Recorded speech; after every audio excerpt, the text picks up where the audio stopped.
Good evening, everyone, and welcome to our first council meeting in July. Madam Clerk, please read the adequate notice compliance statement. Adequate notice of this meeting has been provided by the City Clerk's office in the preparation of the Council Annual Meeting Notice dated December 15, 2022, which was properly distributed and posted per statutory requirements. Please be advised that the fire exits are to my right, your left, and at the back of the room. Okay, and please call the roll. Ms. Allen? Ms. Fox? Here. Ms. Hairston? Here. Ms. Hamlet? Here. Dr. Levine? Here. Mr. Vinegar? Here. President Vartan? Present. Thank you. And please stand for the Pledge of Allegiance.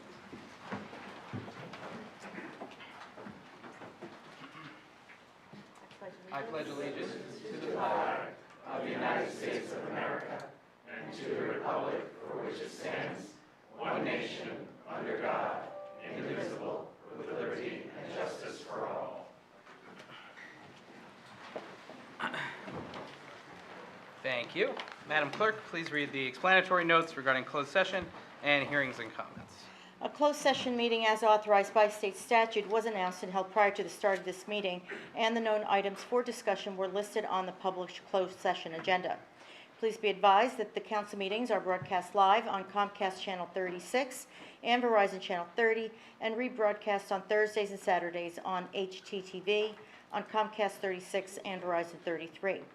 When invited to speak, please come to the lectern and clearly state your name and address, spell your last name, and speak into the podium microphone so that your comments can be understood by all and properly recorded.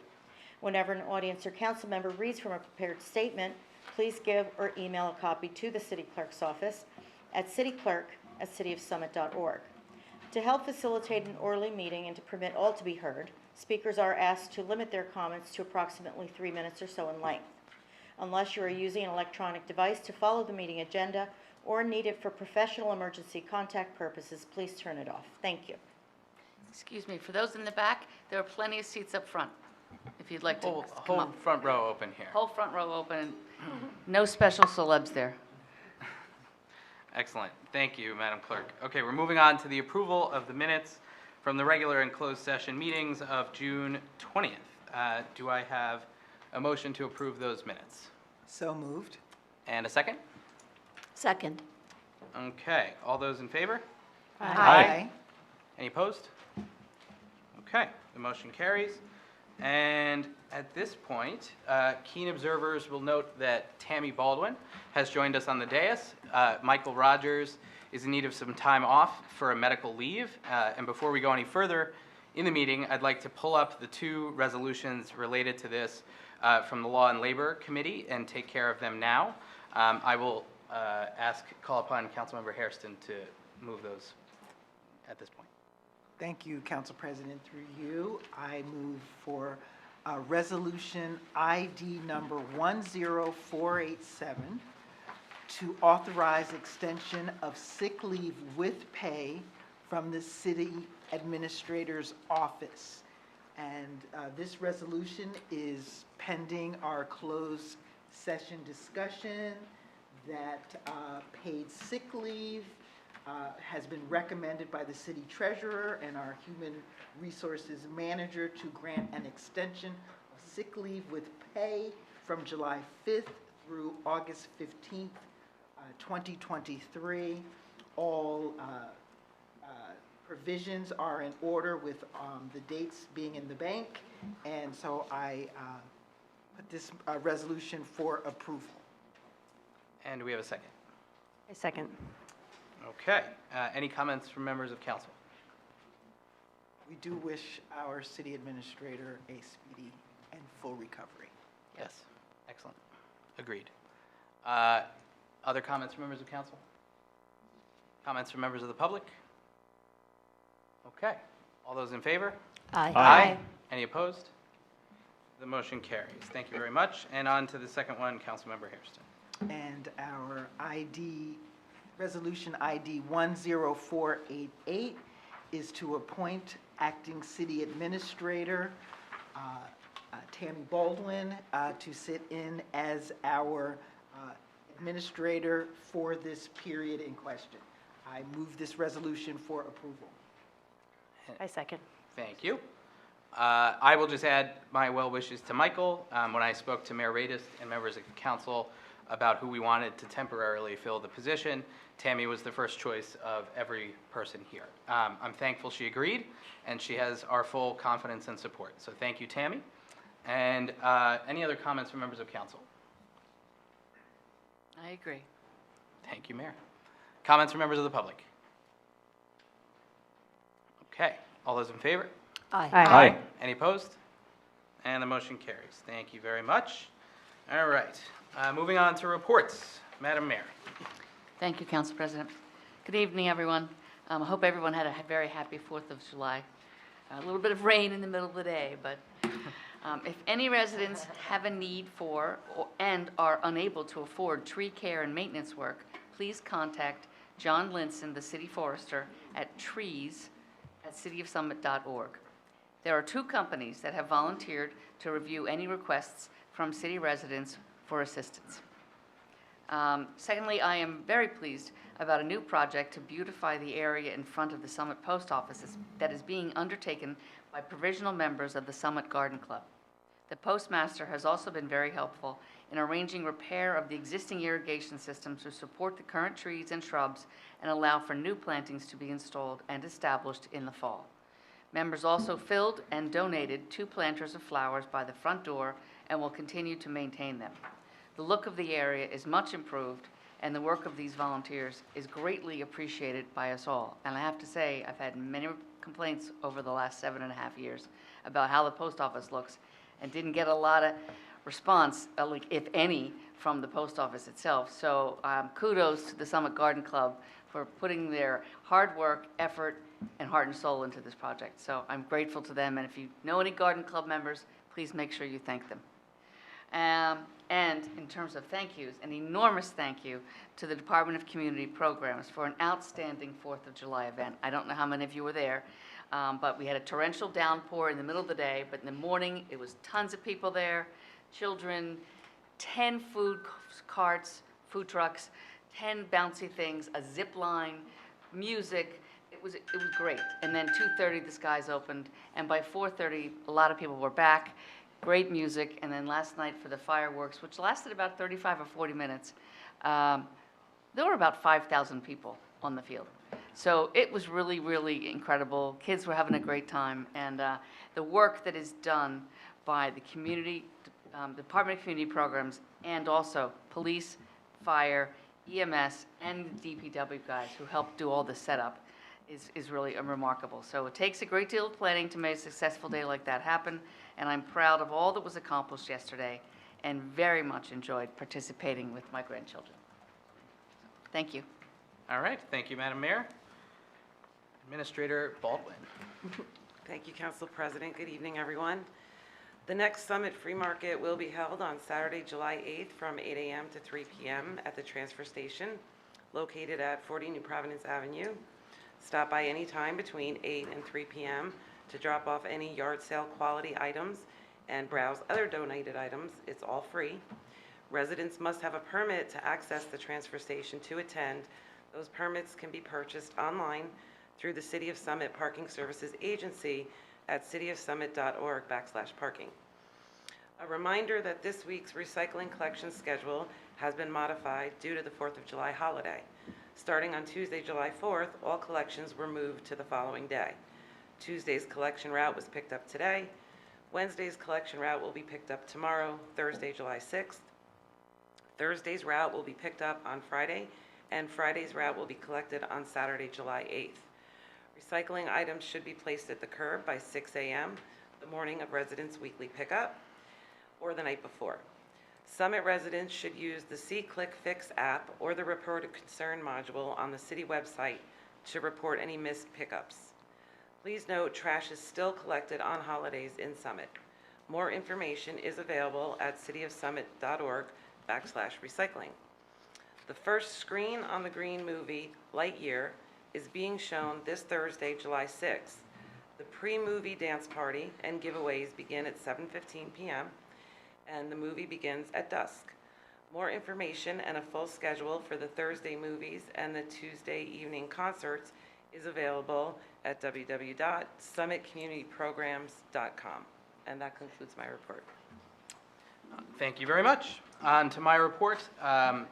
Three things. First, 2 weekends ago, Summit was visited by gun violence. I'm incredibly thankful for and proud of the brave women and men of the Summit Police Department who coordinated with numerous other agencies, distributed information to the community effectively, and was able to arrest the suspect within 10 hours. Second, many thanks. I will also add my thanks to the Department of Community Programs for putting on an amazing celebration yesterday. After planning and executing a string of amazing events, one might expect a little break, but the pool, golf course, camps, and planning for the movies and concert series continue. So truly, thank you so much to everyone in the Department of Community Programs for this great work. And third, we learned this weekend of the passing of Dorothy Berger. Doro was the sitting chair of Summit's Rent Commission. I had the pleasure of working with her when I was the liaison to that group, and that had essentially become defunct for several years.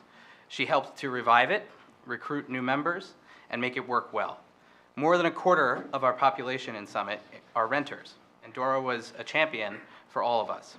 Like so many others in this community, I am thankful for her service, and I will miss her. Thank you very much. That concludes my report, and we'll go to an update on the firehouse. Chief Evers. Thank you, Madam Mayor, Council President. Appreciate it.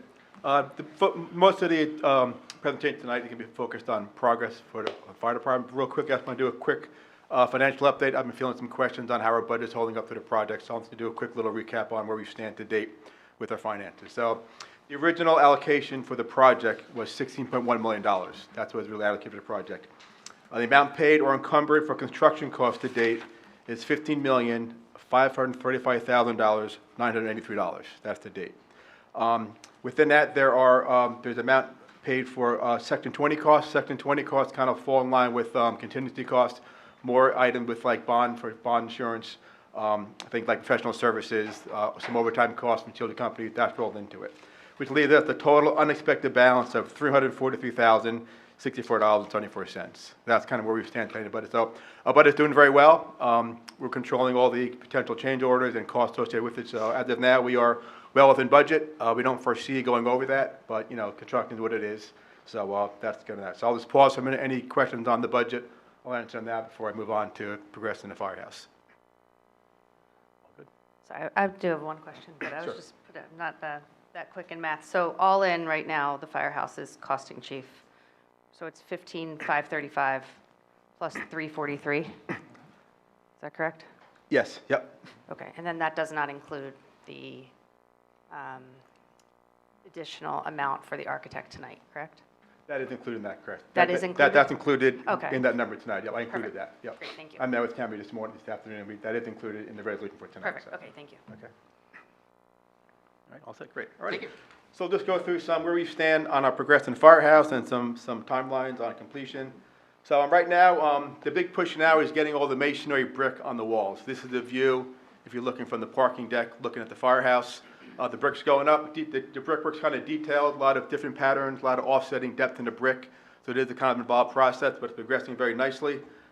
Another view along Broad Street, right side, they started putting up a lot of the limestone corners around the windows that kind of accents the brickwork. Just another view from Broad Street with the scaffolding, where it's going up there. This is the view going up Broad Street where we're going to have our public education center. A lot of brickwork's going up in that way as well. And all the white coverings is where we're going to have all our glazing and glass. Once the brickwork's completed, they'll start to put all the windows and doors into the building. That'll kind of be the last step to completely encapsulate the building. Another big push we're doing now, this is interior of the building, the apparatus bays. In the middle there, you'll see this section here. These are floor drains that are completed. And then around this is all the concrete for the bays for the firehouse.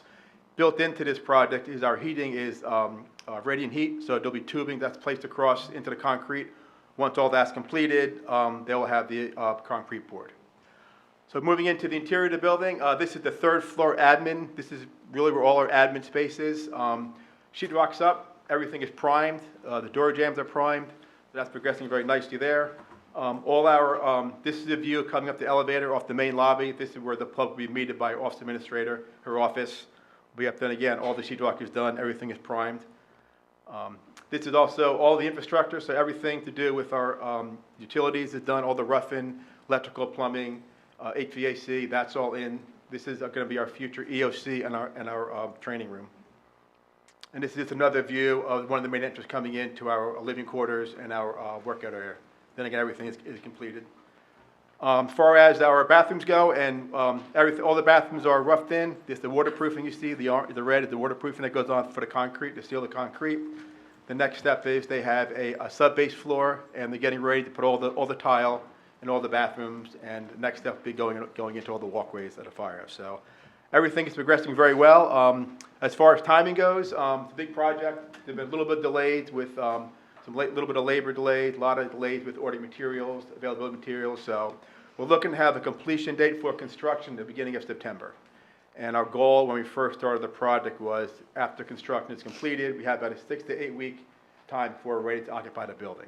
So probably looking at by the end of October, early November, we should have an opening to be in the building. So, but other than that, we have a little bit of delays, but with the environment we're in today with post-COVID and material shortages, it's been a little bit challenging keeping schedule. But all in all, considering all the environment, we're doing pretty well with our scheduling. So on the agenda tonight is something for our architectural service we'll talk about. That's also included in my budget presentation. It's something we look at the council to approve to extend some of the architectural services. That's also kind of happened with our project being delayed a little bit due to construction costs.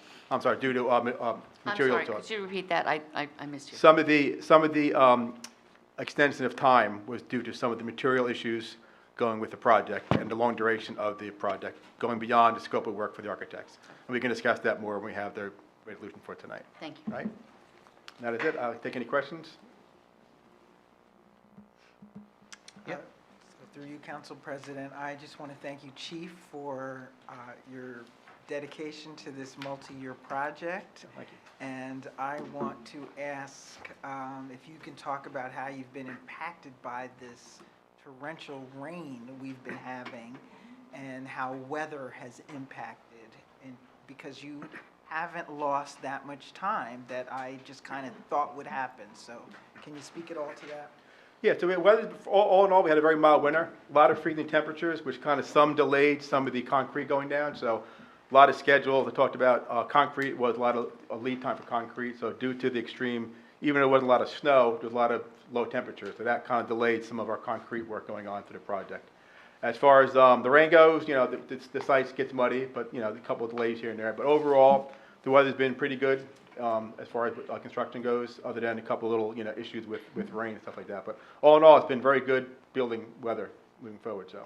Awesome. Okay. Well, congratulations on Great, that. thank I you. know you're not at the finish line yet. No, we're still going through it. The last still- 20% the hardest part, so we're bustling through that. Thank you. So, all right. All set. Great. All right. Well, thank you for your time. I appreciate it. Thank you, Chief. Thank you, Chief. Chief, could you just shut down the... Oh, sure. Yeah, thank you. Excellent. Okay. That'll be fine. Well, that's right. Okay. That's right.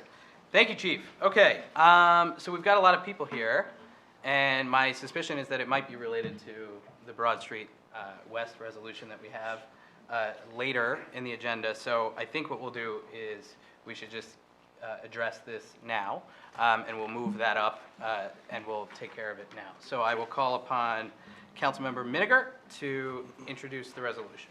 Thank you, Council President. This is number 10494.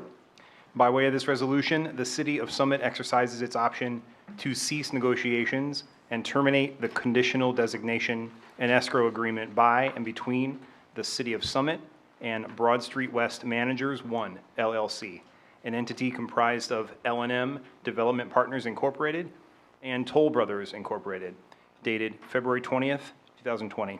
I move to adopt this resolution. Okay, and I will second that, and I will open it up with comments also. My comments will be brief. So where we have been is that in 2019, council voted unanimously to enter into an agreement with Broad Street West Managers, LLC, comprised of L&M and Toll Brothers. The aspiration was that within several months, about 6 months, the city and redevelopers could negotiate the details, schedule, and financial terms of a redevelopment agreement that would be mutually beneficial to the city and the redevelopers. Where we are today is about 3.5 years have passed and much has changed. The economics of a prospective deal have changed. The amount of land available for building has changed. What the Summit community desires, would be willing to support, and ultimately accept has also changed. So council is taking this step today to end the conditional designation agreement with the developers because we do not believe it is possible that a redevelopment agreement can be successfully negotiated. I would like to have our redevelopment attorney, Joe Mariziti, speak to what he advised council members earlier this evening during our closed session. Good evening, Council President, Mayor, and members of the council. I do rise to repeat the advice that I gave in closed session. We've had several about this. And my advice, which is contrary to the normal procedure, is that the members of the council refrain from any further comment on the resolution. Let the resolution speak for itself. In an abundance of caution, I give that legal advice. There are legal consequences that may or may not flow, and so my advice is that there be total restraint in terms of the usual comments on that precede a vote on a resolution. Thank you. Thank you. Thank you very much. Okay. At this point, I think we'll now open up to public comments. A few reminders. First, please give us your name and address. If you're speaking from a prepared statement, please provide it to the clerk. And in order to respect our neighbors and our city staff, let's please keep comments to 3 minutes or less. And please ask any questions you may have up front, and then please return to your seat. So we'll open it up now at this point. Hello. I'm Elizabeth Fagan, mayoral candidate, 27 Hawthorne Place. First of all, thank you for your tireless commitment to Summit. All of you, I know, have spent many, many hours behind the scenes working on this over the years. I'm really pleased to see this resolution on the agenda for tonight, but I'm also concerned. It's been 1 year since the public has received an update of substance about Broad Street West, and now this is jammed into an agenda following a holiday weekend in the summer. The public deserves transparency into discussions that have occurred with Toll Brothers and L&M, reasons for the breakdown in negotiations, and decisions to terminate the letter of intent. The public also deserves transparency into the meetings that occurred with the Finance Committee and the representatives from Residents for Summit following their presentation to community and council members last year. These community members devoted countless hours and raised private funds to hire professionals due to the lack of confidence in Summit's elected officials and the so-called experts paid for by the developers. As a town, we are now burdened with the cost to maintain a soon-to-be vacant firehouse, higher than expected debt obligations on a new firehouse, which looks amazing, by the way, lost parking revenue due to fewer spaces for commuters, and potential financial liability from the termination of the agreement with developers. Thank you. Thank you for your comment.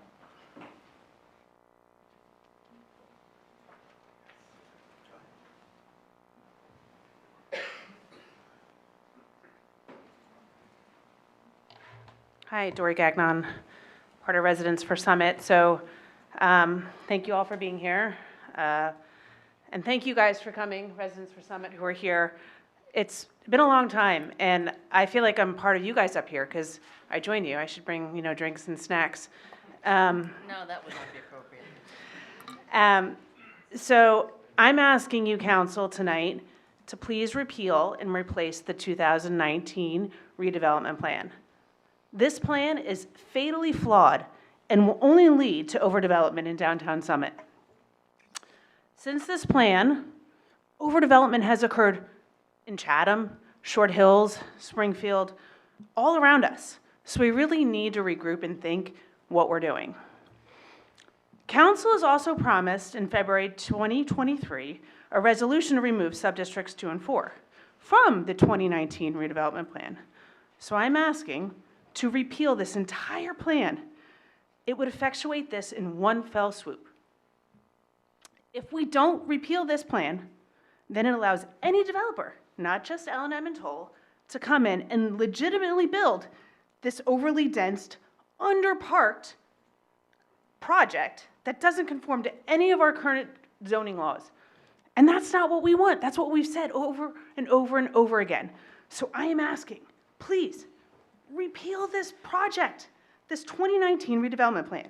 Please, I know you're voting on to fire L&M and Toll tonight, but what I'm asking for you guys to go back to the drawing board, and please, please, please, do us all a favor, before it's too late, before council, you guys are no longer on council, some of you are not up for re-election, think about it. Is this what we really want? We've decided. Please repeal this and replace it. Thank you. Thank you.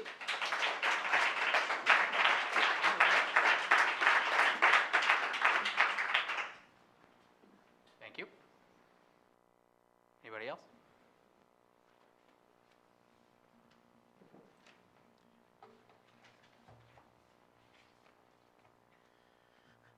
Good evening. I'm Charles Liebling from Wendell's Marks Lane in Mittendorf in New Brunswick. I'm redevelopment counsel to Broad Street West Management. I'm sorry, can I ask you to lower the mic a little bit? It's just Sure. the people in here and then the people at home. Yep. Thank you. Redevelopment counsel to Broad Street West Managers 1 LLC. And we're here this evening to question the timing and the process that led to this resolution's current consideration. As you know, BSWM, that's Broad Street Managers West, is a JV of two highly capable developers, L&M and Toll Brothers. With me on its behalf is Jonathan Cortell. And as we understand it, the purpose of the resolution is to de-designate BSWM as the redeveloper of certain parcels in the BSW redevelopment area. We're sincerely puzzled. Last week, my client was alerted to the proposed action at the end of the week, but no substantive indication of the cause for the de-designation was given. This is not how these two developers who have tried to respond flexibly to all asks expected to be treated, and not what was expected from a community such as Summit.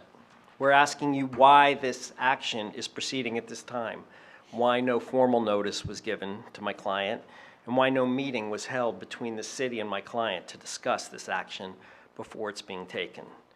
Additionally, my client has gotten no feedback since early May on the latest design and financial proposal. That revised proposal took cues from the Elks Lodge presentation, reduced the massing of the building and the unit count to 59. It addressed parking concerns by providing 2-for-1 parking and 1-for-1 replacement spaces.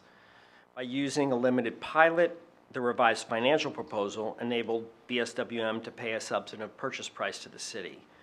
It was our most recent understanding that we had developed a proposal that could work. Not sure whether you all are familiar with the revised proposal that came out of those discussions. We have a copy of that here, and if anyone would like us to bring it out and present it, we're happy to do that. So, notwithstanding the absence of any kind of notice, the absence of communications, we're here today, having acted in the best of faith, and we've received no explanation for where the revised proposal fell short. We've incurred substantial additional time and expense in this process of responding to the direction of the city officials and consultants. We fully appreciate that it's been a long process, but we believe that just means it is more vital that we see it through. We also understand that placing the city-owned property up for public bid is being discussed. Without the benefit of redevelopment zoning, a party purchasing at auction would likely be in a position to seek a builder's remedy to maximize the value. The purchase price for the city to be obtained through redevelopment would reflect an as-of-right development value, something that we believe the city has appreciated throughout, while allowing the city to maintain wrap up your comments, sir. control Thank you. and use of oversight of the design. I aim for 3 minutes, so. It's also worth mentioning that the new state budget includes nearly $300 million for a host of newly approved housing affordability initiatives that should be investigated as a means of improving the economics of this project. My client would like to have the opportunity to discuss these options with the city. You need to know that BSWN has spent close to $1.5 million on this project, including the cost of 2 financial advisors for the city and site plans for 3 sub-districts. It cannot just walk away from that investment. We're requesting that the council table this resolution and meet with BSWM for BSWM to find a path for BSWM to at least recover its outlay of capital. If that does not happen immediately, BSWM can be patient. Collaboration to date with the city has. I'll ask you to wrap up again, please, sir. Yeah, I'm close here. And this is important. Has generated positive potential results. We've all worked incredibly hard to get to this point, and a lot of good work and feedback has gone into this project. It seems a shame to not convert that energy into a great, modest-sized project of which both sides can be proud for years to come. We're hopeful and optimistic that we can accomplish that. Broad Street West Managers 1 reserves all its rights in connection with this matter, and we appreciate your serious consideration of this request to table the proposed resolution. Thank you. Thank you. Statement. Can we have your statement, please? It's got handwriting on it. Let me revise it, and I'll send it to you. Okay. Thank you very much. Sure. Okay. Thank you. Other comments? Sure.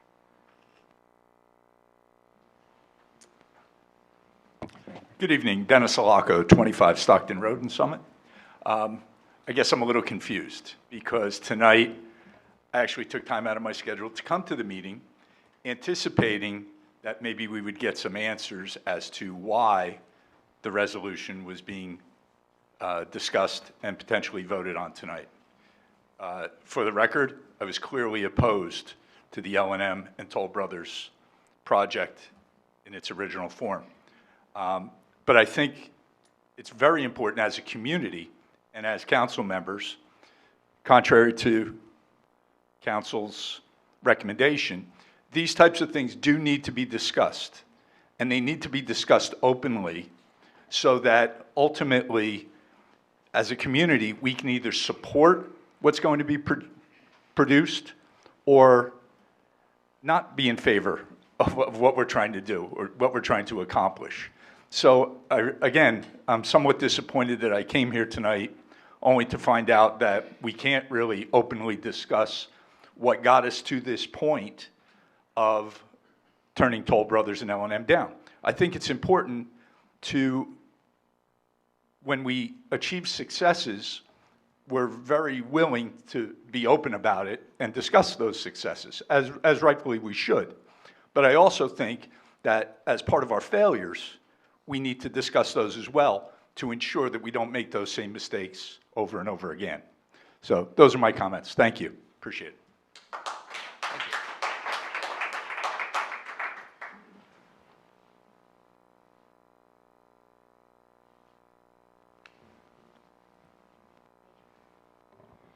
Sue Roberts, 48 Oakland Place. I just first wanted to thank everyone on council for coming to this point. I think it was really difficult last couple of years for all of us, both on that side of the dais and on this side. I think that you're right, an enormous amount of work has gone into this project to date, but it's not just the work of the developers, it's also the work of the people that fought tooth and nail to get to where we are now. And there's an enormous amount of work that went into that, and I thank you all for hearing that. I'd like to echo that I think we have an opportunity here to go back to square one, to take a hard look at that redevelopment plan, what went wrong, what we really want and what we need. And I'm asking you all not only to pass this resolution that you've made tonight, but to really take it as an opportunity to go back to square one on all of this. Thank you. Thank you.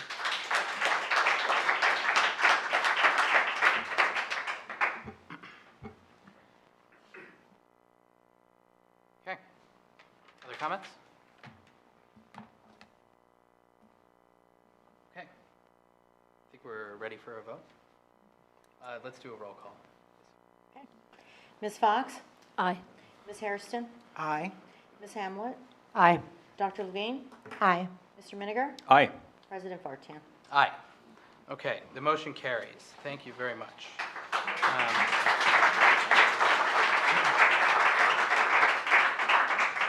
Okay, we're going to go back to our original schedule at this point. And we have an ordinance for hearing, and we have it on parking. So we'll go to Madam Clerk first for the reading. Ordinance number 23-3290, an ordinance amending the code, Chapter 7, Traffic, Section 7-25, Regulations for the movement and the parking of traffic on municipal property and Board of Education property, subsection 7-25.2, municipal parking lot areas. Okay, thank you very much. Councilmember Hamlin. Thank you, Council President. To echo what Rosie had just mentioned, this is an ordinance that will increase the rate of the transit lot, which is located between the Union Place and Railroad Avenue. There's a picture of it in your packet, which is Lot 14.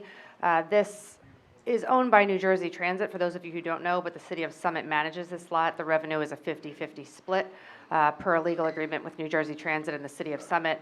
The rate increase will go from $10 to $13. And I would like to open the hearing on this ordinance. And I second. Okay, so the hearing is open. Do we have comments from members of council? I have a comment. Sure. Actually, Yeah. a small question. I saw that the fees hadn't been increased in about 15 years, and I completely agree with an increase, and you're increasing it or proposing to about 30%. I also caught that this is a overnight lot, like you can park up to 5 days, which is kind of neat. So I guess I have two questions. Do we have many lots like that in town? I guess I just wasn't really aware. It seems like someone can come in from another municipality park and then, take a several-day vacation or whatever, and leave their car. So I guess my question is, we're going up about 30% in the price, but did you guys consider in committee potentially even a touch more because of that overnight factor? Because it just seems like an unusual privilege. Thank you, Councilwoman. Through you, President Vartan, we can bring Director McNanny up here, and we've spoken about it at length. And I was actually surprised that you could stay in that lot for 5 days as well. And I asked Rita, I said, wow, that sounds like a really good deal.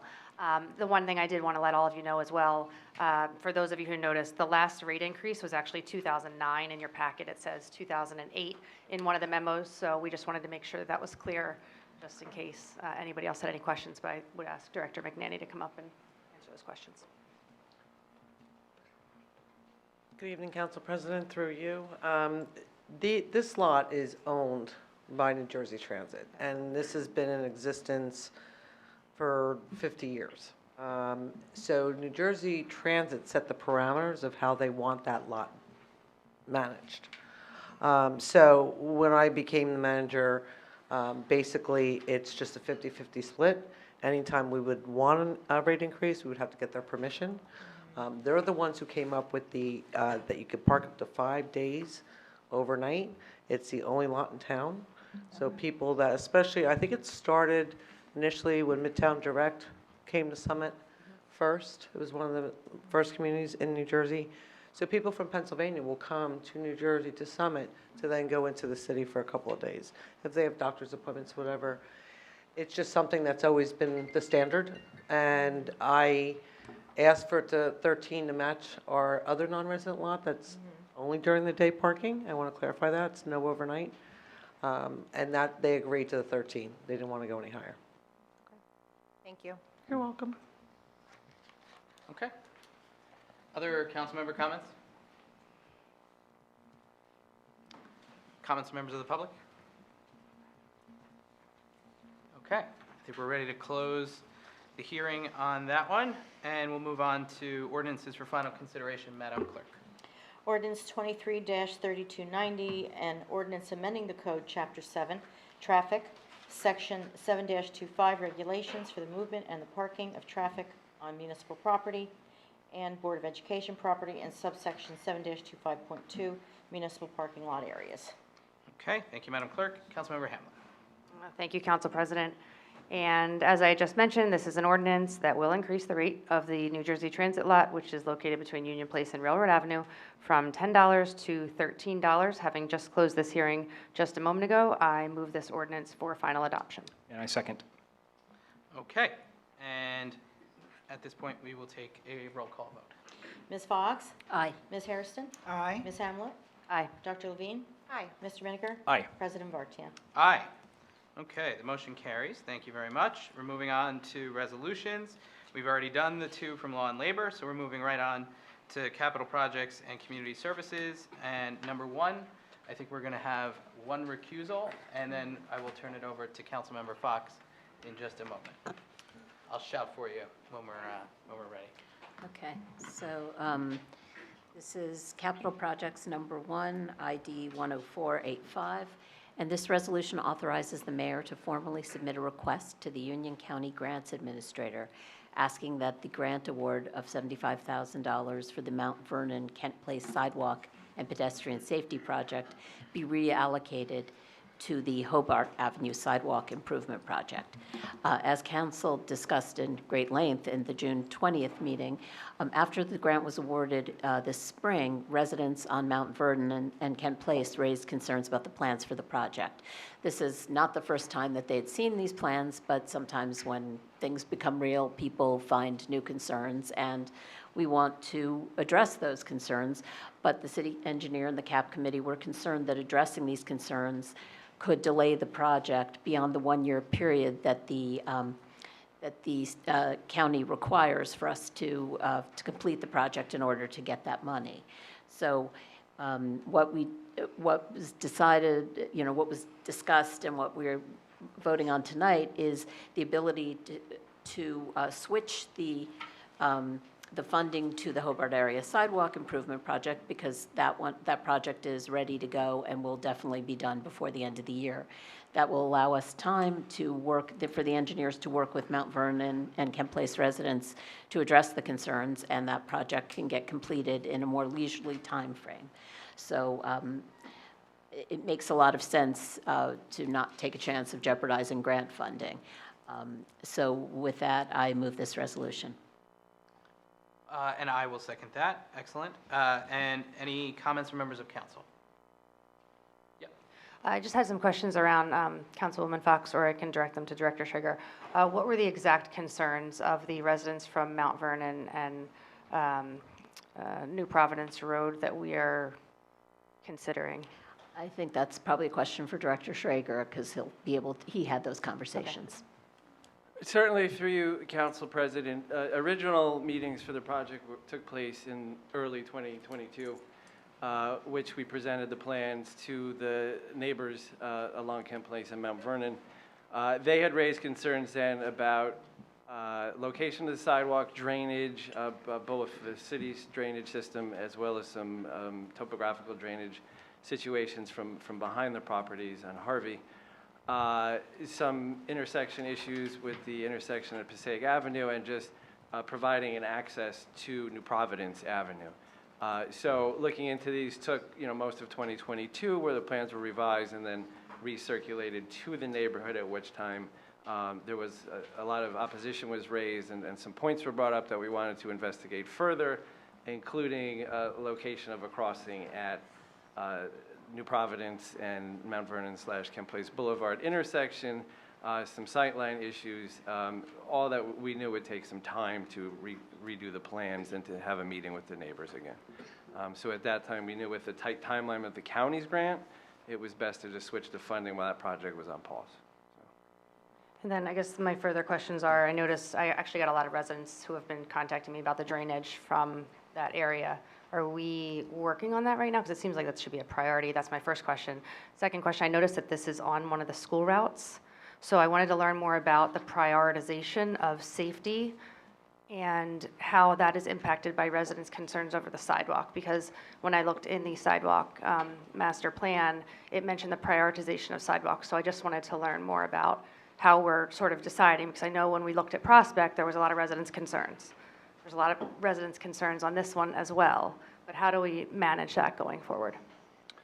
So drainage is really twofold. One, there's a drainage system that was installed 20 or 30 years ago that was identified to have failed. There are some pipes with cracks in there. Was not something we were aware of previously. And one of the residents had said, I stopped reporting it 15 years ago, which then doesn't coincide with me, but we're happy to have identified that, so we have a solution for that drainage. Some of the properties experience drainage from private development behind them on Harvey. So luckily, a few of those properties were changing hands and subject to essentially a knockdown. So we were able to have them implement some corrective measures that should reduce that, both through storage of drainage and just redirecting the drainage through the curbing up top. And then there is one section that the city will repair curbing once some of the work up there is done that will just kind of prevent further runoff from spilling through the backyards. So that's the drainage. So we have that. That should work out nicely.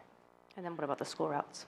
The school routes, so the sidewalk master plan identifies, and I can't quote specifically, but many miles of sidewalk that should be installed. So prioritization is given to points of interest such as schools, parks, the downtown, and school walking routes.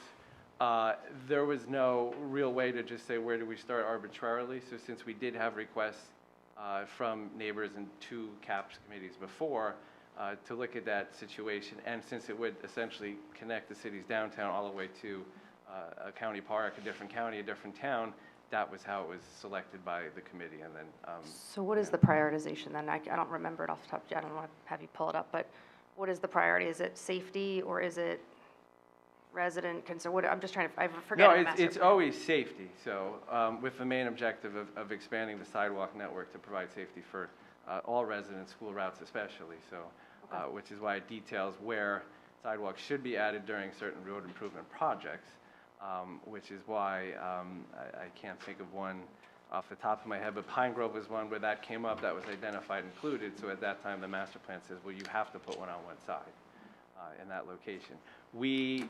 As we go through our road paving program, if they do meet the criteria, we will add them. We've gotten to the point we are taking a look at some just standalone sidewalk projects.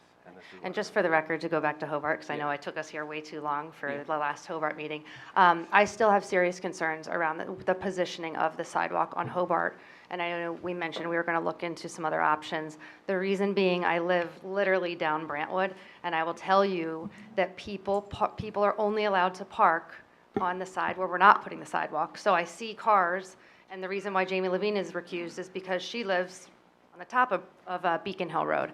So the cars are constantly parking on Beacon Hill Road, and there's nowhere for them to cross. So I just want to say for the record, I really just wanted to encourage that we also look at a sidewalk on that side, because that is the side where cars can park, and you're the engineer, so I just wanted to mention that I see it every day, and I am truly concerned, and maybe one of the options is to have a security or police officer hired from Beacon to just make sure on big events that people are safe. Councilmember Hamlet, I just want to address another concern. This is not at all like the stop signs at Prospect, because that was a warrant, and there was actually a traffic investigation that was done based on and it was warranted under a traffic study. This was just a prior 2 CAP committees ago identified this as a priority. It doesn't mean we're not going to do it. I just want to clarify that. It's just that we can't, if we work with the community and understand their concerns and address those concerns, it's a kind of funky intersection, and in order to address all those concerns, it's going to take some work from the engineers. Then it has to be bid out, and then it has to, we have to award the bid, get the work done, and get it all paved before winter. It's just not doable in this time frame, and if we try to do that, we jeopardize $75,000 of grant money. The money is fungible. It goes to, if we use it for Hobart, then we have $75,000 in the bank, to use for Kent Place and Mount Vernon when we're ready to do it, and to do it properly. So just wanted to make that clear. Thank you. Thank you, Director Schrager. Any other comments from members of council? I'll just repeat mostly. The summary is 3 things, right? The first is we want to be clear that we're not going to do Kent Place Boulevard and Mount Vernon sidewalks. That's still absolutely a priority. Second, having been approved already, let's not lose the $75,000 that we have access to, so let's use it for a project that's ready. And third is this just for the benefit of everyone here, this was part of the DAR that we discussed at the item for discussion action or referral that we had at the last council meeting. So if this all sounds familiar, that's the reason why. Having got consensus at the last council meeting that we wanted to move forward with formalizing, asking the county to allow us to move the money to this project, that's what we're going to be voting on now. So I will open it up to comments from members of the public, as long as there's no more from members of council.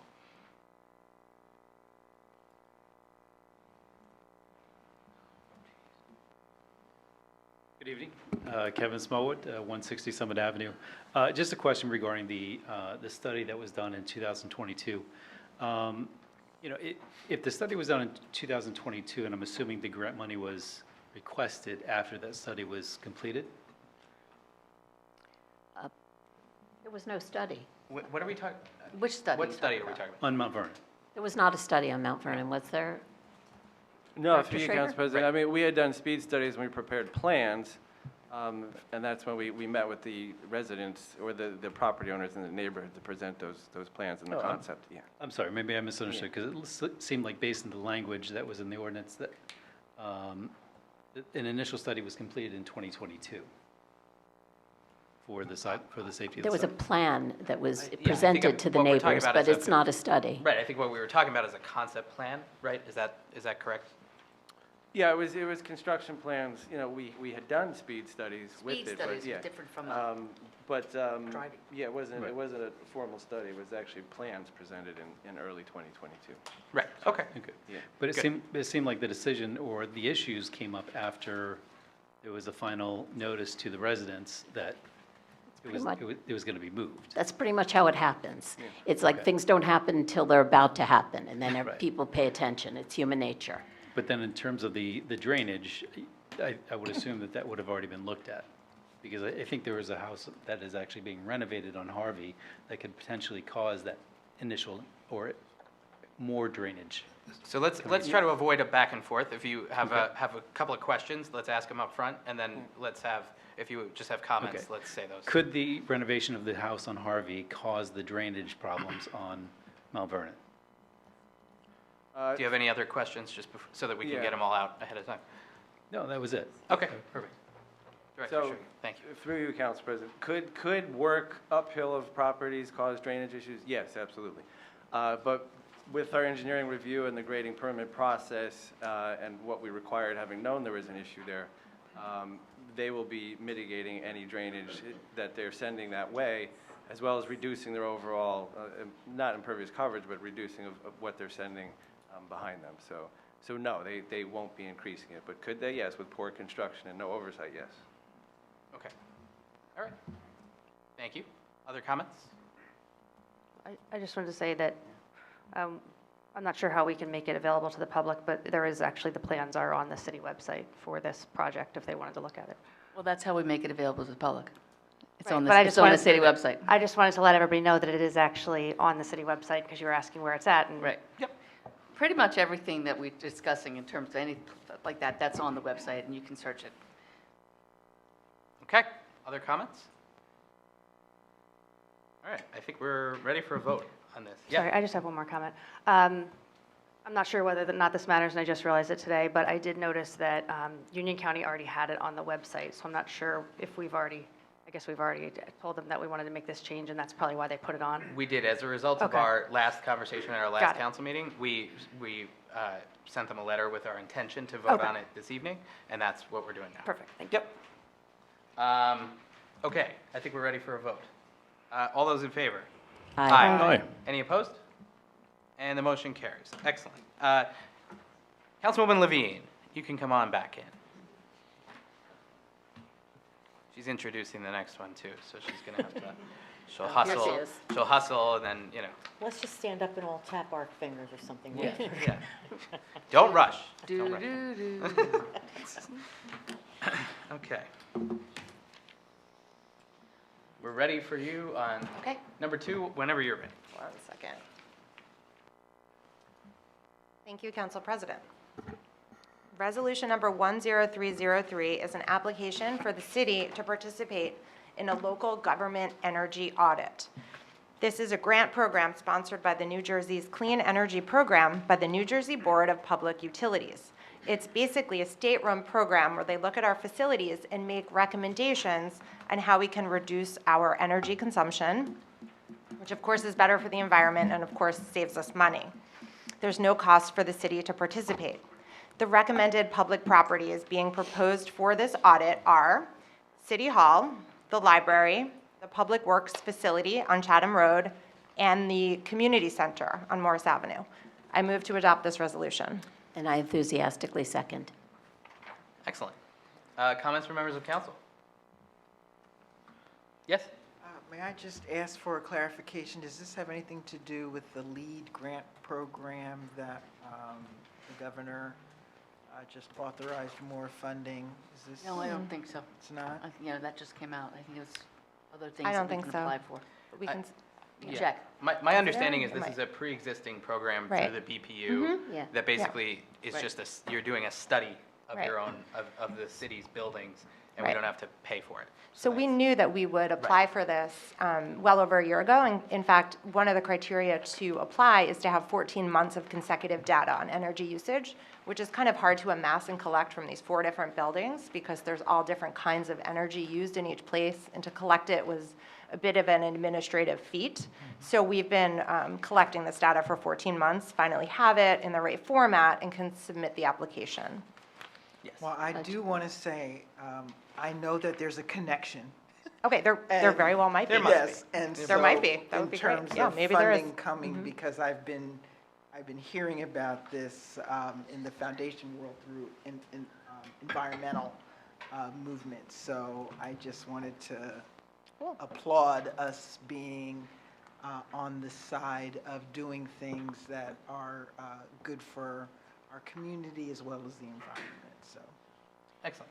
I just wanted to clarify one thing, that the 14 months of data, it's not just that it's a lot of work to collect, it's that because of COVID, we didn't have 14 months of typical data for some of our Right. buildings, particularly the community center, because that went online at the end of 2019, or the middle of 2019, and then Right. COVID hit, and we didn't use any of our buildings in normal ways. So we had to wait till after COVID, till we were back in all our buildings, and then amass those 14 months of data. So this was something we've been looking at when I was on CAP in 2019. We looked at this, and we're hoping to do it.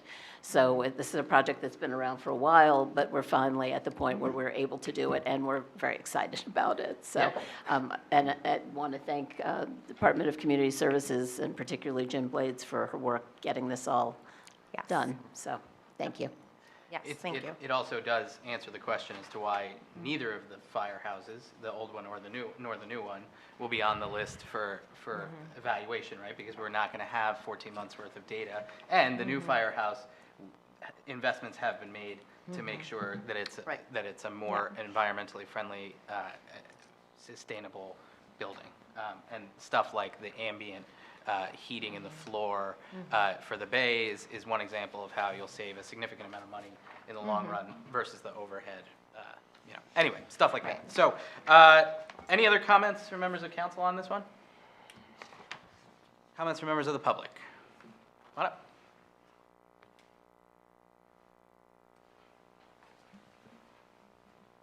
Hi, Irene Loescher, 14 Lennox Road.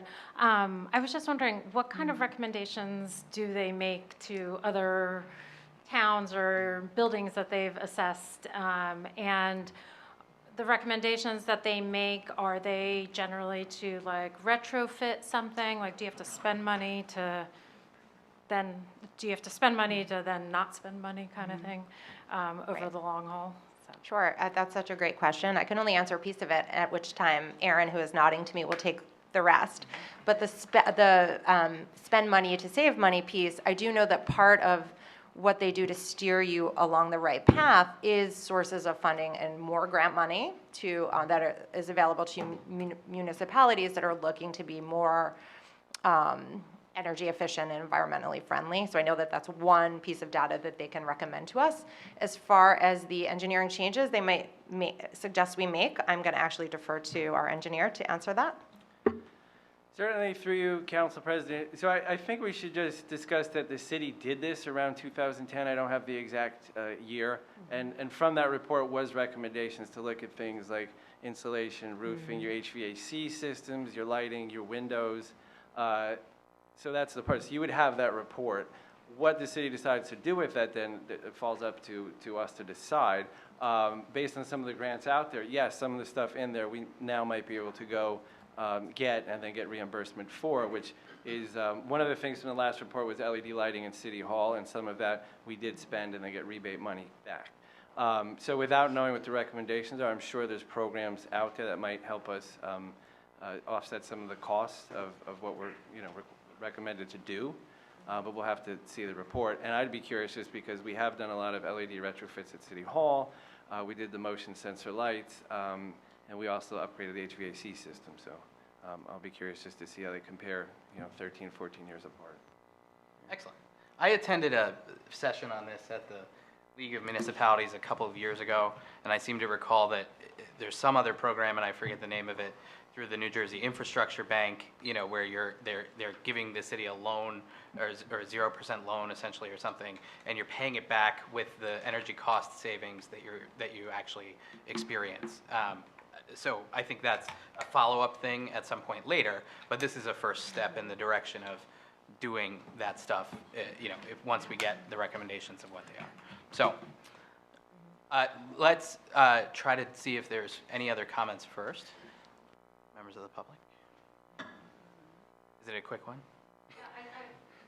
Come on. Only because, we don't mean to drag you up here, but only because the folks at home don't hear. The folks at home can't hear from the seats, sorry. I was just wondering if there was a number that corresponded to the savings that were achieved in 2010 by installing the lighting or the new heating system. Like, did the cost go down significantly or not? It's, through you, Council President, it's something we could provide if our energy use has gone down. We'd have to take a look, but the air conditioning also came online through COVID, so we've had some wacky numbers for 3 years because the building wasn't used as much as normal, but it is something we can produce, absolutely. Excellent. Okay. Thank you. Any other comments, members of the public? Sure. Sorry, I was just doing a little bit more research because I was unsure, and I've been going back and forth with Director Shager as well. But do we actually have to do a resolution? I was just looking at sort of the details in some of this. Do we have to? I would defer to Rosie for that. Yeah. I think it's a decision that, the council wants to perhaps promote publicly to show the community that we're doing something proactive, and it's their prerogative to do it. I don't know that there's any signature that's required on the forms, But typically, as a matter of policy, we do Yeah. all grant For grants. applications. To We formalize it. Yeah, we authorize grant applications in the Just form in of this a in this resolution. Yeah. specific, I just noticed it right now. Just literally highlight it, but it just says that we don't need to do a resolution. So if it's something that we're gonna have to spend money on codifying, I don't think we have to. But if we don't need, we don't have to codify Only it, right? cost is the No. time Okay. right now. This is all for transparency. Okay, perfect. Thank you. Our big paycheck. Yes. We'll bill the city Perfect. extra for our, Thank you. for our time that we're spending tonight. But there's a lot of good information on the website Yeah. around communities who have Yep. gotten different things, and I was just looking at it now, and I'm not sure. I have to get more educated on it, but it looks like there's a ton of information on the website. Excellent. Okay, I think we're ready for a vote on this one. All those in favor? Aye. Any opposed? The motion carries. Thank you very much. Okay, on to safety and health. Councilmember Fox.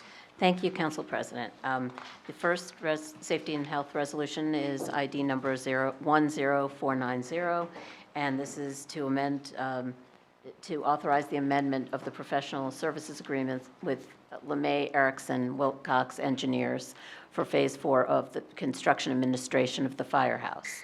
And that's to include an additional $120,462 in fees attributable to the increased length of the construction schedule. And this is something that Chief Evers mentioned in his presentation. It's still within the budget of the firehouse. And the contract with the contractor provides that liquidated damages are available in the case of delays attributable to the contractor. So some portion of these delays were attributable to the contractor, others are just attributable to supply chain and weather and things like that. So the city will be seeking liquidated damages for those parts that are attributable to the contractor, so we will be reimbursed for part of this. So I move this resolution. I second. Okay, comments from members of council? Comments from members of the public? Okay, all those in favor? Aye. Any opposed? Motion carries. On to the next one, Councilmember Fox. Thank you, Council President. This is Safety and Health number 2, ID 10489.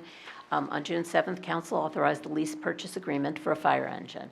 After the lease paperwork was submitted to REV, the company that is doing the financing, the city learned that the payment amount was incorrect and that the interest rate for financing had increased because of a lapse in time between the initial proposal and the revised proposal. So now the annual lease payments will be $95,805.46 instead of $95,095.71, and these lease payments will be paid over a period of 10 years. So the total additional funding needed is $7,097.50. This resolution authorizes the revised lease purchase agreement for the correct amount for the annual lease payments. I move this resolution. I second. Okay. Comments from members of council? Comments from members of the public? All right. All those in favor? Aye. Aye. Any opposed? The motion carries. Thank you. And on to finance, Councilmember Miniger. Thank you, Council President. This is number 10463, and this resolution authorizes the renewal of Summit City Joint Purchasing System. The state of New Jersey allows 2 or more contracting units across municipalities to join together to purchase goods and services at a better price than they would otherwise alone. In 2018, this joint purchasing system was established to purchase an automated brine maker by 4 municipalities, including Summit. Summit will remain the lead agency and is joined by Chatham Borough, the Township of Millburn, and the Borough of New Providence. I move to adopt this resolution. And I will second that one. Comments from members of council? This is a great example of shared services. This is something where we have saved a lot of money by sharing equipment and purchasing equipment jointly. So the briner is one of the things we do. I believe also when we do the asphalt, when we do the micro paving, we use this same cooperative agreement. Am I correct on that, Director Schrager? That's a separate. It's a separate one? but Okay. yes. But it's the same concept. So we try to work wherever we can with other communities to save money by doing this kind of work. So not everyone needs a briner. One town can have one and the rest of the communities can contribute. So I commend DCS for their work on this. Excellent. Me too. Other comments from members of council? Comments from members of the public? Okay. All those in favor? Aye. Aye. Any opposed? Motion carries. Thank you. And the second one, Councilmember Miniger. Thank you, Council President.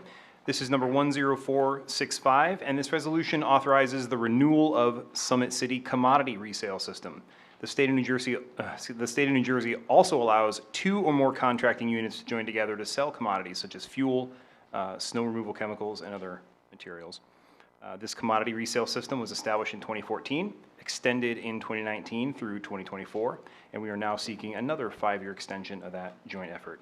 Summit will again remain the lead agency and is joined by Chatham Borough, the Township of Millburn, and the Borough of New Providence. I move to adopt this resolution. I will second that. And any comments from members of council? Comments from members of the public? Okay. All those in favor? Aye. Aye. Aye. Any opposed? The motion carries. Thank you. We're on to the consent agenda portion of the evening. And unless anybody has something they'd like to single out, we will we'll entertain a motion to approve the entire thing. Council President? I'm sorry, yes. Yeah, I just wanted to point out that the Division Avenue Improvement Project, which is the paving, the milling and paving of Division Avenue, is on this consent agenda. That's the authorizing the bid advertisement. So you'll be hearing more about that project once the bids come in. But for those of us who do a lot of driving on Division Avenue, this is a very exciting development. And So- it'll be split halfway, because it's split down the road. Right. So half will be New Providence, half will be Summit. So that's made it a little bit more complicated in organizing the project, but Both sides will be paved, though. they will. But I do, Hopefully going this way, no, who knows? I do, Whatever, but I it's do gonna have a happen. sneaking suspicion that our side will be slightly nicer. There we So, go. Right? You know, just knowing you. Thank you. Thank you. Very good. All right. Do we have a motion for the consent agenda, the rest of the consent agenda? So moved. And a second? Second. Okay, any comments, other comments from members of council? I just had a quick Sure. question. Councilwoman Fox, thanks for discussing that was the, for the bid. I just had one question because I just didn't understand it on that specific issue. I noticed there's 3 items in this base bid. Are the rest of the items going to be bid out by New Providence? That's a question for Director Okay. Schrager. It just looks like we're only bidding out for paving, and I know there's more in the bid, so I was just trying to understand it. No, certainly, through you, Council President. So in the bid advertisement, we generally put what we classify as a major item. So these are, listed as 14, 17, 28, so there's at least 28 total items. But in lieu of having an advertisement that would take up a whole page in the newspaper, we just try to put something that will attract the right type of contractors to bid on the project. So it's really just giving them a snippet of what the project is. Okay, thank you. Excellent, yeah. I'm sorry, first time since I've been mayor, I got something going on at home and I have to leave, so sorry. All good. Well, maybe not all good until I get there, we'll see. Hope all is okay, yeah.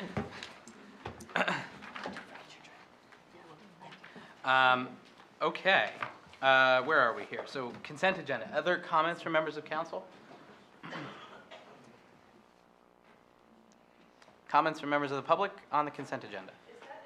Come on up, come on up. Does it include finance too? Yeah, all the stuff under the consent agenda, yep. Hi, Bonnie Morrison, Rotary Drive. Yeah, I'm also a frequent traveler of Division, and we know it's been bad.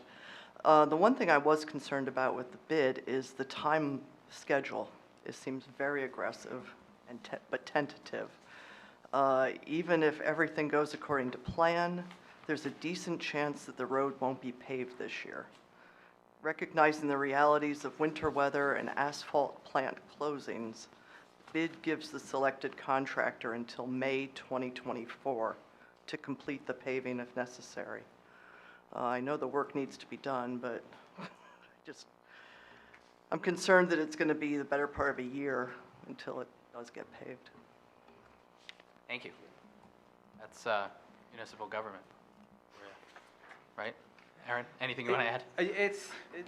I agree that it's a tough timeline, and the process is very slow. If the weather cooperates and we get a contractor who can jump right on it, yes, it will get done this year. But we also won't have a contractor pushing, Mother Nature and trying to pave in the cold weather, because then you get a road that doesn't hold up that well. So I can't say I'm hoping for a warm winter or a cold winter. I mean, it is what it is, but this schedule is aggressive, and we hope we get a good bidder, but we also might not, and then we'll have to just try again in the spring. So that's unfortunately part of what comes with the bidding process. Understood. Thank you. Come on up.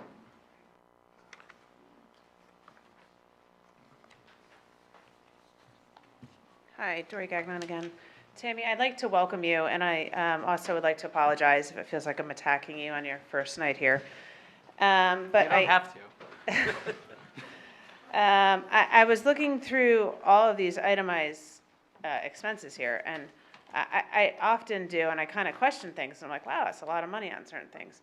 And I know that certain areas within City Hall go through, I guess, you or whoever, Mr. Schrager, whoever is responsible. But I was looking at these tumblers, and there were 48 tumblers that were ordered, and the total was $35.79, $36. And I am shaking my head wondering, like, how 48 tumblers were personalized for that much money. And I met with Mr. Rogers so many times that we were very friendly, and he said, Dory, we can't ever cut anything. Everybody wants more and more. And I always go through this thing, and I'm like, wow, that's a lot of expenses. I'm just curious, where are 48 personalized tumblers for that much money going to? Are we reselling them here, or are we just giving them out? I can answer that through you, Council President. Sure. I'll have to get more information because I don't think it's 48. It may be 48 sets of a certain amount. Okay. But they are personalized City of Summit tumblers. They are to be given out to new employees as they come on. Okay.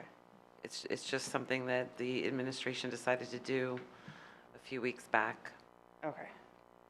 I just thought it was a lot of money, and I Didn't know if it was per one, because that's a lot, unless they're like gold-filled or something, but.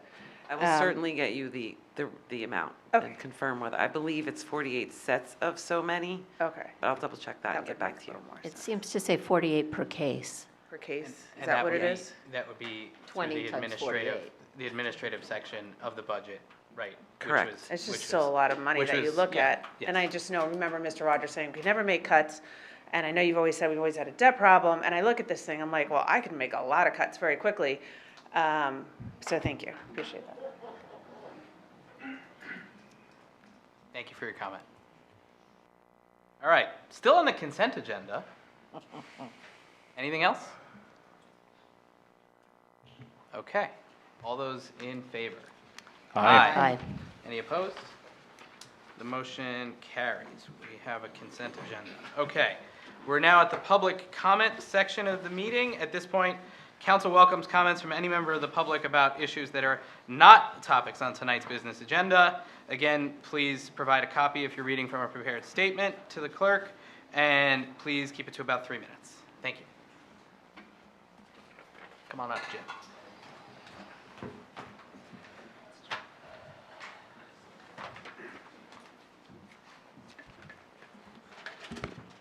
Yes, good evening, Mayor Radius, now in absentia, Council President Vartan, Mayors of Common Council. I'm Jim Bennett, B-E-N-N-E-T-T, 38 Fairview Avenue.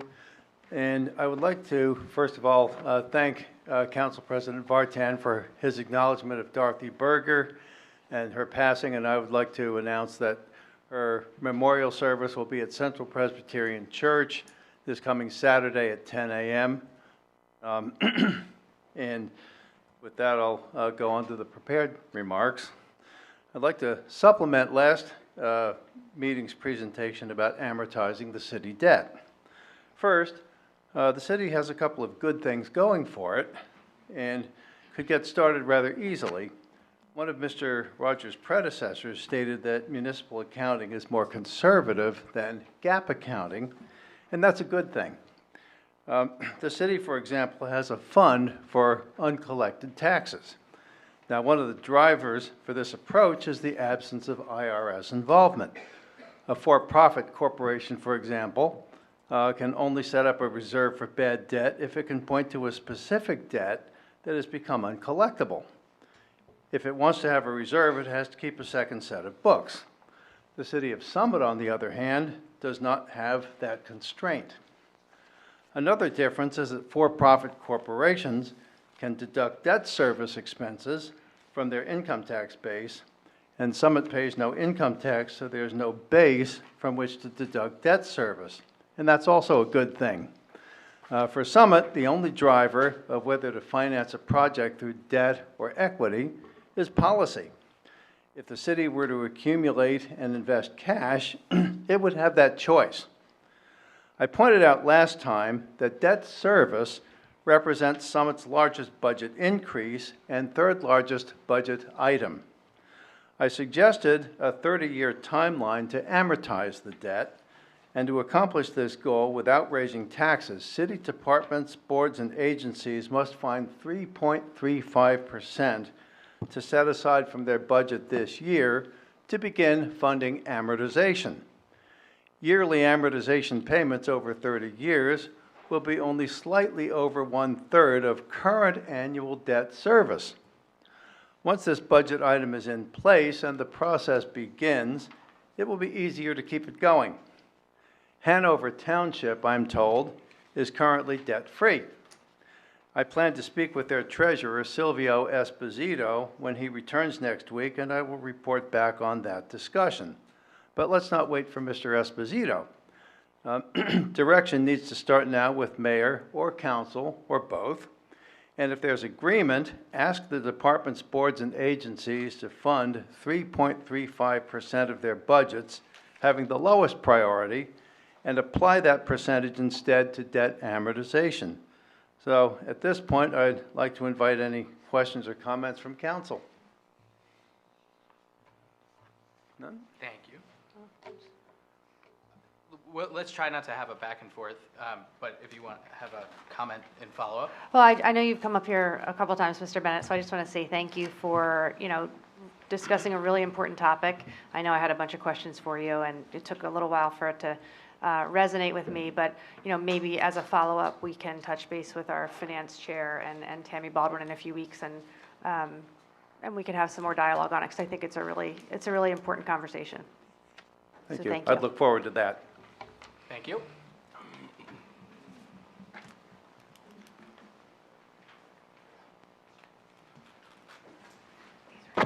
Hello again, Kevin Smallwood, 160 Summit Ave. I'm smart enough to know I'm not the smartest guy in the room, and when you have to follow a guy like Mr. Bennett, I don't know why I came up here next, especially when we talk about finances. So first and foremost, I just wanted to say that I was really happy to see that you decided to sever the ties with L&M and Toll Brothers.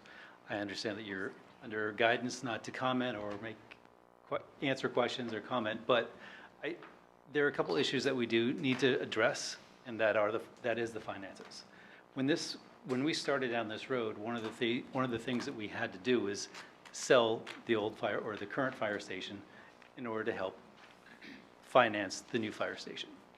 We've also lost parking revenue from the Broad Street non-resident parking lot. And before we start down another road of what we're going to do with Broad Street West, I would implore you to really consider taking some time, considering what the residents have suggestions on. We have some extremely brilliant people in this town. And I think if we can take their advice, set up some groups, I don't have all the answers, but I do think that the best course of action is to not jump into something new. And I would just really implore you to take a moment, let's take a breath. Now that we've backed away from this, let's figure out a way we can get this done that's in the best interest of Summit. Because we do have surrounding towns that we cannot control, that are being overdeveloped. So let's try not to jump into another situation where we're going to have to battle this out with council and residents again for another 2.5 years. So again, I think we had a great first step today, and we need to figure out how we are now going to pay for our new beautiful fire station. So thank you. Thank you.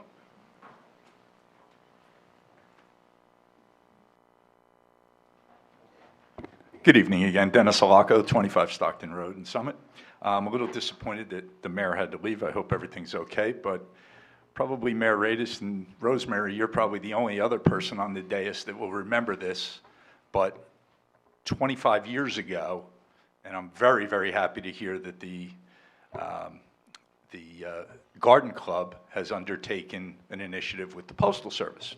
A little quick history lesson, and then I'll sit down. 25 years ago, I happened to serve as the city's postmaster. My door got knocked on more times, not because of service-related issues, but more people wanting to know, where exactly did you get all those flowers out front? It was a showplace. Back in the day when we did the post office renovation project, which I oversaw, we actually held along with holding First Night, back in the day when First Night was in vogue. We hosted First Night every year. But we actually had a ribbon cutting ceremony where we held a cocktail party inside the post office, where all the funds from that party went to the Summit Junior Fortnightly Club to renovate the Maybe Playground. So that's my history lesson. But what I'm up here to talk about is to, number one, sing the praises of the Garden Club, because I think that's fantastic. That building does deserve a tremendous amount of attention because it's been let go far too long. One of my pet peeves is the way our town looks. And I've got to be honest with you. I'm disappointed, greatly disappointed at times. In my current life, I get to drive around town an awful lot. I get to see things, and there's little things that bother me. For example, through you, Council President, to Mr. Schrager, I don't know if I'm allowed to do that or not, but I hear everybody say it, so I'll say it. Through you, Council President, to Mr. Schrager, Mr. Schrager, the condition on Broad Street, other than the foliage continuing to overgrow onto Broad Street across from Salerno Duane, that you and I have had extensive dialogue about, the debris is no longer there because yesterday's 4 inches in 45 minutes pushed it all down into Denman Place. But the condition is just going to resurface again because the foliage traps all of the debris and it just sits there and sits there and sits there. Now, I know what the answer is going to be. The answer is going to be, well, that's Broad Street and that's a county road. Well, I don't know what it's going to take, but it needs to be addressed. And I like to come to things like this with solutions, not just problems. I should not have to come up here, nor should Aaron have to listen to me make repeated phone calls. You can get back to me, Aaron, at a later date. But I shouldn't have to extend emails, and I shouldn't have to make phone calls. We've got people that are driving around town all day long. We've got zoning people. We've got other municipal employees that are driving around town all day long. Those people, along with their duties, are driving down the same streets that I am. They should be seeing the same things that our residents are seeing. How hard is it to task them with saying, hey, if you see something, say something. Direct it to the appropriate department, and let's get those things addressed. Can I ask you to wrap up, please? Yeah, that's pretty much the extent of it. Excellent. But I just wanted to let Aaron know that that situation is no longer there. It's all down on Denman Place. And please, let's open up dialogue and get things taken care of. Thank you. Thank you.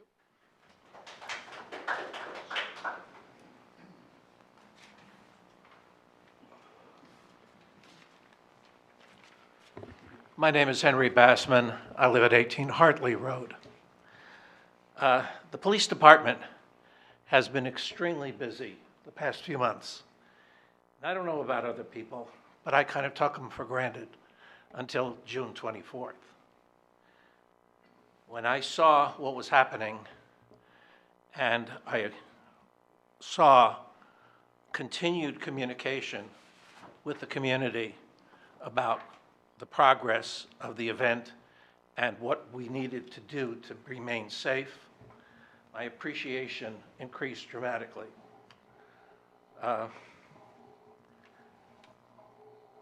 I just wanted to express appreciation for the work that the police department did on June 24th and for the continuing work that police officers do throughout the year. I don't think they get enough accolades from people like myself for the dedication and for the professionalism that they accomplish keeping us safe in this community. Thank you. Thank you.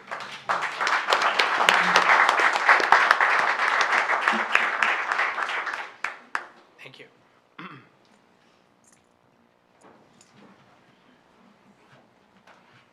Hi, Irene Loschert, 14 Lennox Road. You guys may have gone over this. I don't attend every council meeting and read everything. You were talking about the new fire trucks that were going to be used in Summit, and it sounds like they cost about $1 million each. What is going to happen to the old fire trucks, and can we sell them? Do we get, money for scrap metal or anything like that for them, or do we keep using them in addition to the new ones? Does anyone know? So, do you have other questions, or we'll No, have, I was just wondering what happens to the fire Yeah, trucks. so we can have the chief discuss that. Or We tend to Marjorie. drive them till they're no longer usable, but I think the chief should probably give more specifics. Yeah, I think this last one was 27 years old, right? Yeah, This last we're fire. retiring them because they basically don't work anymore. Can you sell the metal or anything? Yeah, so typically, there's two things. Lots of times we either, the vendor who sells our new trucks will take them at the trade-in. But most of the time, we just put them to auction. We go through the public auction and auction them off to whoever wants to buy them. That's usually, but Councilwoman Fox is correct. Usually they're very worn trucks, but they're 25 plus years old, but that's usually the drop. Either the vendor buys them back or we just auction them off, so. Excellent. Thank you. They vary. I mean, usually like around $5,000, $6,000 we get for them. So they don't really hold their value, fire trucks. They get pretty beat up by the time they get rid of them. So. And the current one, I believe the lease purchase agreement is $740,000, correct? 740, yeah, Yeah. 740, yeah. Okay. Thank you. All right.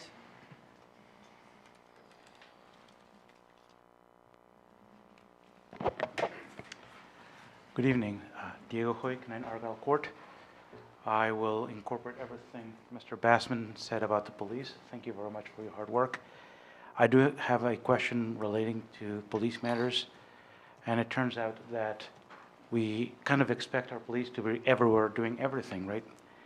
So I've been hearing a lot of concerns about speeding and stopping at stop signs all around town. I'll list some of the streets where I heard them: Park Avenue, Gates, Kent Place Boulevard, Woodridge, Weaver, Morris Avenue, Springfield Avenue, Hobart, Ashwood Avenue, Willow, Plain, and Clark. On top of that, there's incidents like the one on June 24th. There is all sorts of other incidents. We hope and expect our cops to be everywhere. Yet our children, our most valuable treasure, they're walking from school every day. What more can we do to ensure that motorists driving through town obey our traffic laws? Thank you. Thank you. All right. Other comments?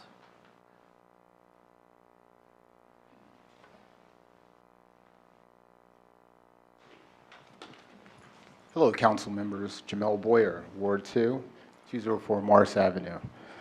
I forgot to list my address last time I was up here. I was watching the video, so remember to do that this time. First of all, thank you for adopting a resolution for Toll Brothers and L&M. But man, it took us a long time to get there. People came out, petitioned, hired attorneys, their own planners. You know, I know you can't comment on it, but I'm just thinking, why didn't we listen to the residents? I mean, 3 years, you know, it really just puzzles me. But as you all know, we are in an election year. And I was sitting in with my son, and we were out golfing, hitting the balls. And I was thinking about a do-over. He said, "Dad, you know, I want a do-over."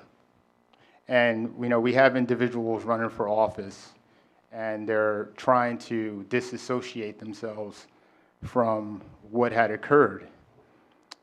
Now, you can't suddenly claim, you know, that you're for the people when you are in support of the developers. But I'd like to paint a picture when I was out with my son playing golf. And, you know, I hit the ball into the trees and asked for a do-over or a mulligan.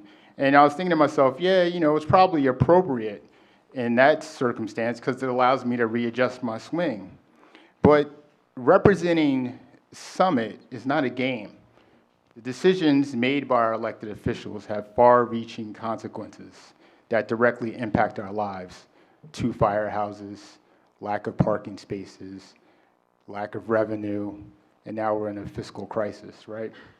So even if every vote related to the BSW project was unanimous, it does not erase the fact that the public's reaction and the scale of the proposed building were completely incongruent with their expectations.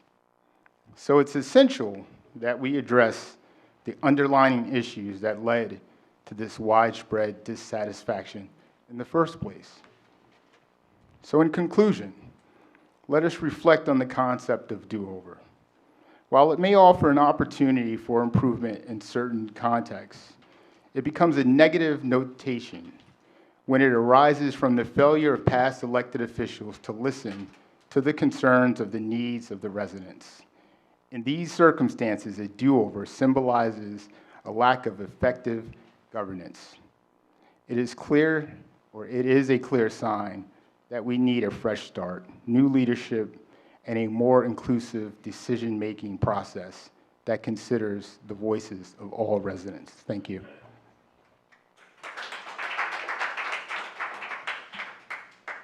Thank you for your comment.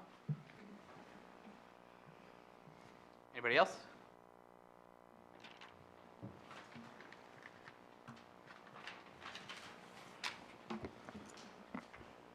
Hi, Tara Gagliano, 6 Ashwood Court.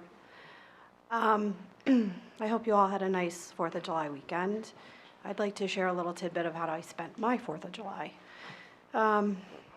So I woke up to a text message from my neighbor catching somebody trespassing on my property and jumping the fence over to Habitat.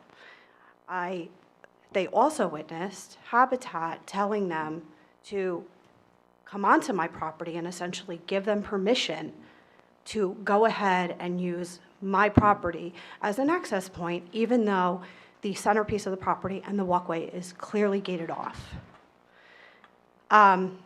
So it was nice enough for a resident, because I called the cops, and the cops turned around and said to me, "We can't do anything." You can't do anything? I have a picture. I have the way the person looks. Habitat is clearly, this is not the first time. This has happened numerous times, and this is a year now that marks that my wall has been damaged. There was a shooting on Park Avenue around the corner. What are we doing here? I have 2 young children. There's a lot of kids that live on the block. We're allowing just anybody to do whatever they want. We've become lawless. I'm very, very upset about this. So a resident was nice enough to give us some fencing to secure that side of the property, which should have been done by either the City of Summit or Habitat. All of this should have been done. Now, Habitat was supposed to have a cleanup date of June 16th to clean up the city property. Apparently, they're not doing it, okay, which is par for the course because they refuse to literally do everything that they're asked to do, okay? So while my husband was trying to put up that fence to secure that, okay, and protect my family, all right, which apparently the city really doesn't care about and clearly Habitat doesn't, there was a piece of metal rebar sticking out of the city piece of property. So my husband went and had to remove that and place it that it wouldn't hurt my kids. I mean, the message that I'm getting here is that Habitat is more important than my family. I'm very, very upset about this. Why are we not, at the City of Summit, cleaning up the city property or doing it and billing it back to Habitat? Why are we allowing them to do whatever they want? Why do we, as the residents of Ashwood Court, have to suffer? Why do my kids have to suffer? Why do I have to tell my kids, you can't go there, but everybody else can? What message are we sending to our kids? Safety is a huge issue, and at this point, the cops basically said to me, the city wants this, so we just have to back off, okay? I can give a warning, I'll ask and that's you to it. wrap up your comments. Yeah, in a minute. I want to know what's being done at this point. We can give you an update. So I'll ask either the chief or Aaron to start, and it's up to you, but I'll ask you to wrap up your comments and then have a seat. That's please. my comment. Okay, have a seat, please. Thank Sure. you. Okay. Aaron or Chief or Tammy, how do we want to start? I could start with the little bit of knowledge I gained today. With regard to the fencing that needs to go around the city property to protect that area, Habitat was notified that they need to clean up their area in order for us to put up the fencing. We did get a quote for the fencing. I believe that we found out late this afternoon that they did clean up the area. You may know better than I. I wasn't on site myself. But as soon as that's done, we can construct the fencing and at least protect that area. Second to that, I believe that Matt DeLowry was reaching out today, and he's trying to set up some meetings with you and potentially other residents on Ashwood Court to talk about the retaining wall and show some renderings and determine the best course of action going forward with that. So we are definitely working on making some inroads. And I'll turn that over to Aaron for the rest. Want to add more to that? Or Yeah, that's pretty much July 10th. We will be having a meeting with the residents to discuss some the potential remedial actions to take place there with the wall and the fence. So we don't proceed without their input. So we have their approval. They have done some of the cleanup. There was intense rain this weekend, which did clog catch basins all over the city. So that's just not unique to that property. And any issues with regards to it enforcing dates and timelines is with the legal teams, and I can't speak to that right now. Excellent. Okay, but just city staff is in direct contact with the residents, and we're gonna have to take it offline for the rest of it because we're not gonna be able to get more information this evening on it. So, thank you. Okay, other public comments. Yeah, so I had asked Director Schreiger a few questions regarding this today, and I'm not sure if you were able to look into it, Director Schreiger, but do you have knowledge on whether or not the dry wells were installed on the Habitat property?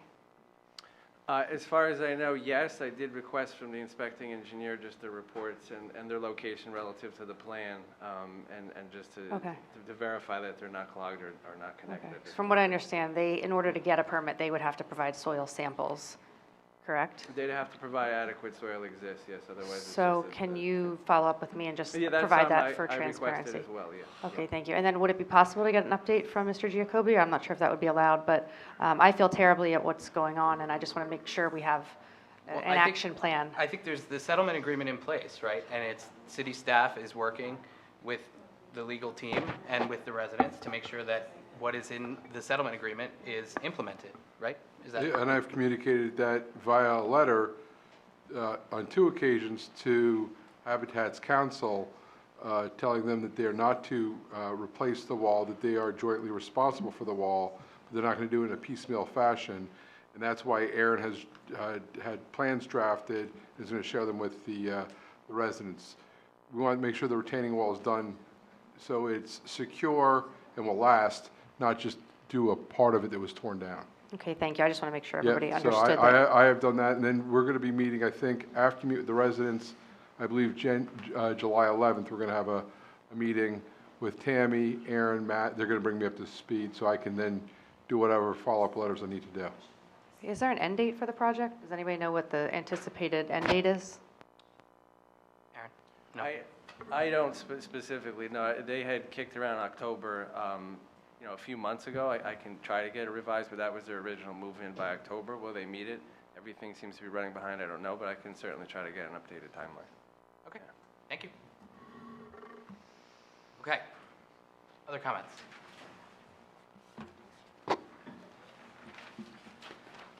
Dory Gagnon. Since the settlement agreement was signed with Tara and the City of Summit, can you tell me and get me the number of how much the City of Summit has paid in attorney expenses?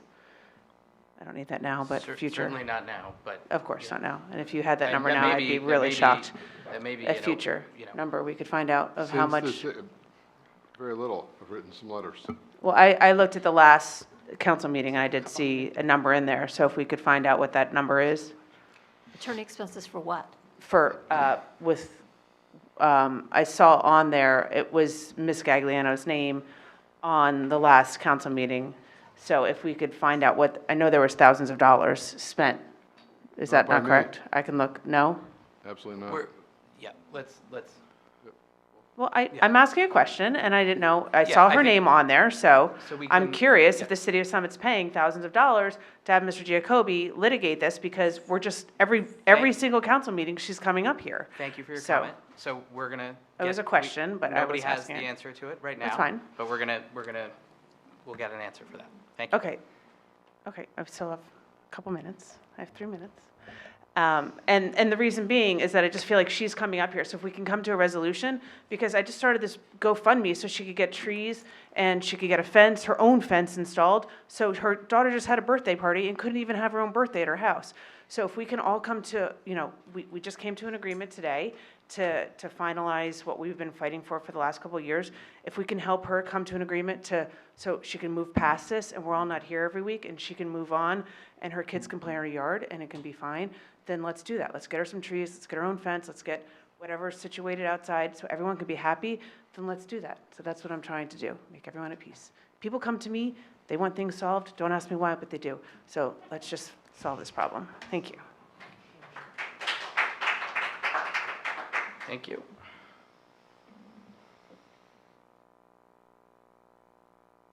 All right. We're going to close the comment period at this point. We're moving on to council member comments and new business. Any takers? Sure. I just have a couple of updates to echo the mayor's statements. Actually, I guess I'll start with Dorothy Berger. And Greg, thank you for announcing that. It's with my sincere sorrow that Dorothy has passed away. She was our Republican committee woman, and I don't believe in things happening for a reason, but I hadn't seen Dorothy in a few months. And I said to her, I think last Friday, why don't we meet for lunch? And I think I had Dorothy's last lunch last Wednesday. And she had a lobster roll, and she had a nice time. So was glad to get to see her one last time. I'd like to echo the mayor's statement thanking the Department of Community Programs for the 4th of July event.